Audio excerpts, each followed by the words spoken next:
accent siding is all the rage these days. Accent siding is essentially a section of your siding that uses a different material to create some contrast or interest in the architectural look of your house.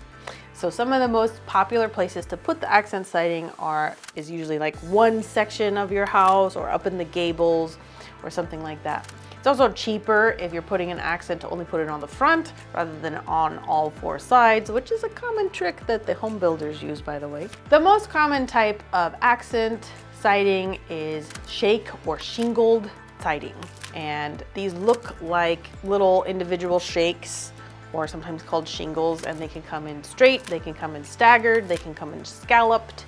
So there's various different shapes that they can come in. You can get them in vinyl, you can get them in cement board, and you can get them in natural wood products as well. Another common accent that we're seeing these days is what's called board and batten. Very, very popular. I like the look myself. There's some jokes on the internet about millennials and their love of board and batten.